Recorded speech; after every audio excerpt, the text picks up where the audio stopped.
Jeff, let's talk about the weekend. You know, we've already discussed the AEW pay-per-view. It is available in long form right now at myworldpod.com. What we didn't discuss is what happened immediately after that. Or actually, some of it was at the same time. But one of the biggest pieces of news coming out of this is that Jey Uso is now in concussion protocol after a chair shot. And it was a pretty scary moment. Jey Uso hits Braun Breaker with a standard pro wrestling overhand chair shot to the back.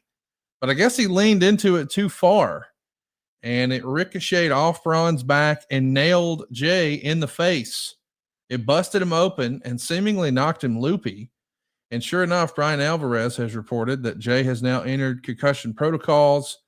I don't mean this in a negative way, but I don't remember seeing this happen before. I know there were spots in ECW where a guy would swing a chair, it would hit the top rope, and then he would pantomime that, oh, he's knocked himself out. But it actually happening? Is this a first for you, Jeff? I don't think it's a first. And I'm not laughing at the situation. I think he'll be fine. I don't think he probably got a concussion from that. But they have to go through the protocol. But I think he got. I don't know if you saw it, but they spent several minutes trying to wake him up. Like afterwards, he was nervous. Jimmy was working on him. It looked, I mean, that's not the exact shot we were looking at, but I'm saying when he's laying there, it looked like he was kind of freaking out a little bit. I could be wrong. Okay, so, all right. Well, look, at the end of the day, you know, I wish I love those guys. I wish him nothing but the best.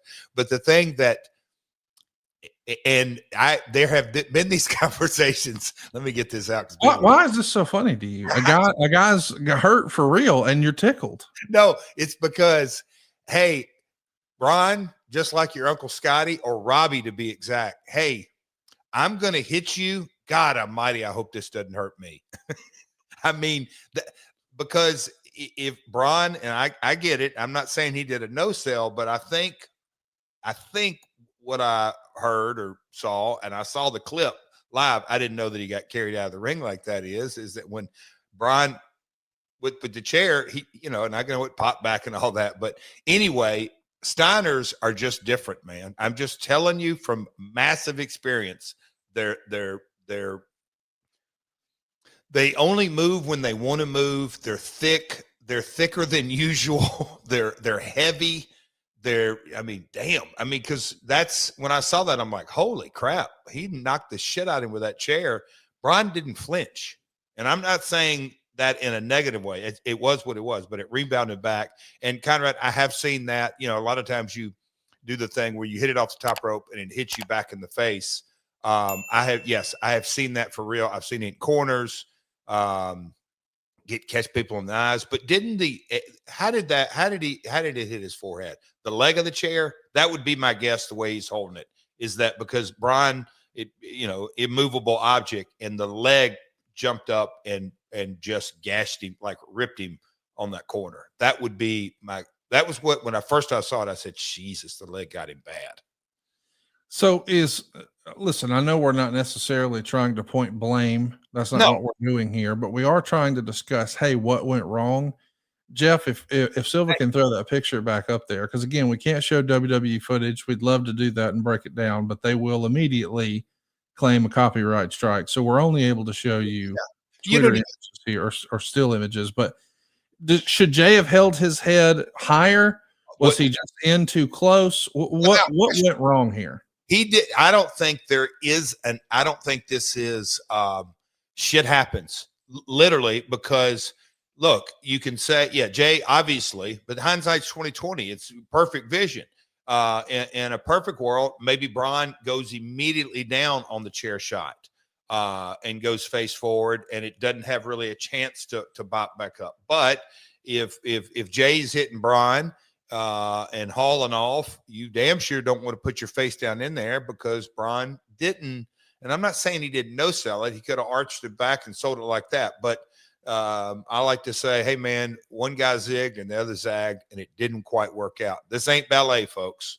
I don't think it's any fault. I truly believe that. I don't think it's Braun's fault. I don't believe it's Jey's fault. It's the risk we take every time we walk through the curtain.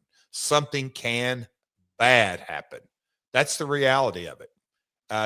We think, oh, that's awful. Conrad, can you imagine if that leg would have been about 2 inches lower and gone in his eye? Oh man. I'm telling you. I mean, it's just the risk. It is.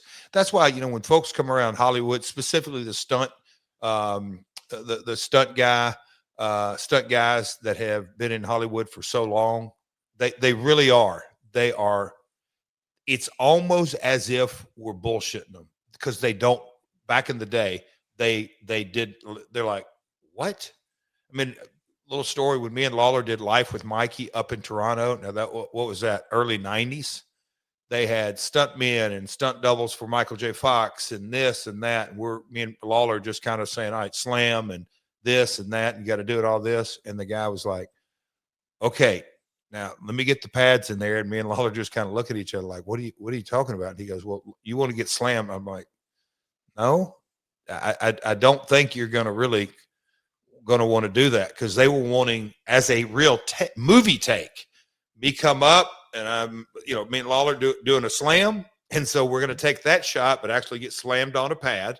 And then the next take would be move the pad, you're down selling, like not all one shot. It's just a different world. So that's just a little small example. So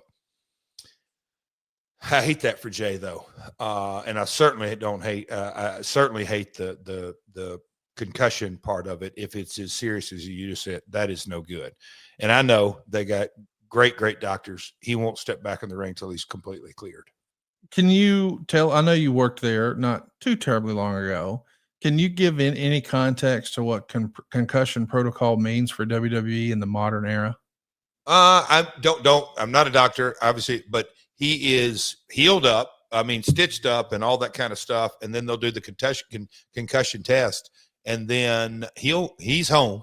Describe that to us. What is the concussion test? Oh, I mean, there's all kinds of follow the pin, breathing, ask you all kind of questions about symptoms. They may ask you to count to 10 up, count to 10 backwards, start at 100 and count backwards, start at 100, count, all those kind of memory tests. Make sure your eyes follow the pin, tilt your head back, stand on one foot, stand on another foot, raise all kind of dexterity, all those kind of things. And then you got to do that. And then you got to pass again. They'll go run him through the ringer. My gut tells me to get a final clearance, he'll be in Orlando and doing everything at AEW, man. And look, I'm not comparing one to the other, but AEW, the Khan family owns not one, but two professional sports organizations. So, the NFL protocol and Premier League and all that. So, and WWE, look, all the different relationships, it's totally changed, in my opinion, even over the last 10 years, let alone 25 or 30.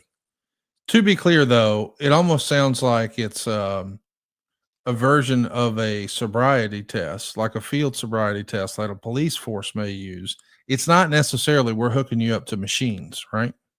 No. Okay. And look, I mean, no. I was always the best explanation I got for a concussion is that your brain is obviously inside your skull and you got that fluid around it. Yep. And you can measure it 1 to 10 and a fully normal, not swelling, nothing going on. You're at a 0, and the more banging on your head, that number increases to a 3, to a 4, to a 5, to a 6. If you're at a 10, you're about at the brain bleed. I mean, it's brutal. It's very dangerous because you have no room. Again, I'm not a doctor. I just know you the swelling is the big thing. And some guys, and that's where people say, oh man, he's a fast healer. Really what I think most people say he deals with inflammation very well. And I'm not just talking about ankle or a knee, like your innards. No, the insides of your bodies and your organs get rid of waste, and the inflammation goes down, and that's everything for health. Everything. Just so we're clear, is that why DDP is such a big advocate, perhaps, for cryogenic therapy or hyperbaric chambers or all that sort of thing, or is that something else? No, I mean, every study out, during the pandemic, that cold plunge really came on strong in a lot of ways. I go way back. We've had him on here one time, Dr. Tim. I just think he's hugely responsible for my physical health and emotional and chemical and the foods and all that kind of stuff. But long time ago, he was like, hey man, don't make Advil your friend because it's hard on your kidneys, hard on your liver, but it also works for the moment, but it masks everything. And at the end of the day, it boosts your body in dealing with inflammation, but you want your own body because your body is trying to tell you something. Hey, I've got to be inflamed because I'm trying to protect you. And so I think more than anything, that my natural attack of anti-inflammatories through the years has really paid huge dividends to me. But back to your DDP and other guys like that, it's everything, man. Massages, hydration, because you don't get hydrated. Man, Conrad, we'll get in a rabbit hole. But if you're not hydrated, your body holds on to wastewater. That ain't good either. But if you're fully functioning and completely hydrated, you're giving your body the opportunity to flush. Let's talk about Jey specifically here. You know, there was a segment of the WWE Unreal program that we saw on Netflix where they were pretty out front about there being potential hesitations with moving with Jey moving forward. They were questioning whether or not he could handle the spotlight, whether he could stay in shape, whether he could deliver. And a lot of people felt like, hey, the pairing with his brother now going quote unquote back to a tag team felt like a step backwards. Now he's got this injury. It's a very public situation. And I'm curious. I know that Vince isn't there anymore, and that was the last time you were with WWE, as Vince was certainly in the big seat. Would Vince have lost faith in Jey Uso at this point? Would this be viewed as a black mark on his record? We've heard things like, "Oh, so and so is injury prone." Is that something that Vince may be down on a guy for what happened the other night, or do you think that, hey, that's the way it used to be? That's not really relevant anymore. So what is the specific question? I guess I want to make sure because I Is my Jey Uso single run toast, Jeff? Does he have any upside left as a single? Are they going to lose faith in him after he's stubbed his toe here? help me out, but where's he rank on merch sales right now? The Yeet, where's that? I don't know. Okay, I'm gonna say that that we'll call it that character maybe I can't say Teflon. That may be too strong, but really, really strong, very kid friendly, very fan interactive, all that. The thing that what we don't know is, and look, so I'm somewhat speaking out of turn because I still haven't watched Unreal, but I'm going to say that all sounds scripted. That hey, let's make a good segment and let's talk about Jay's cardio conditioning, and I think you mentioned a couple of other things. I think at the end of the day, it could be a dynamic of creative doesn't have confidence. Specifically, does Triple H and him get along, not get along? Is he lost? Is he not on the end? Is there something? I don't know. I have no idea the dynamic. The comments that you referenced on Unreal felt very that the show, not you, that the show that kind of felt very scripted. They also it was not scripted. How do you know? I can't tell you on the air, but you can probably guess. It was not scripted. Okay. Nothing in the show was scripted. Well, look, I'm not saying it doesn't come down to the edit. I know that's where you're going. No. I'm just saying overarching the whole show scripted. It is what it is.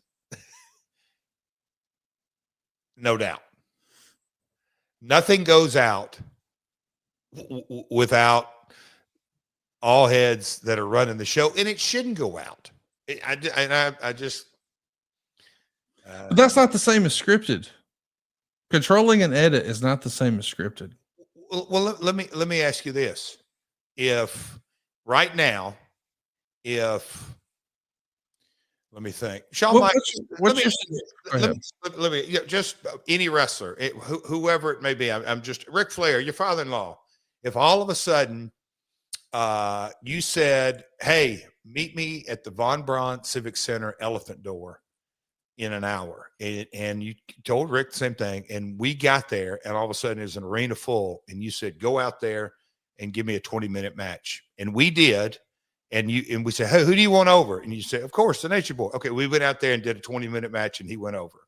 Is that a scripted match? No, the finish was predetermined, but it wasn't scripted. But what we did was not a shoot. We worked the entire match.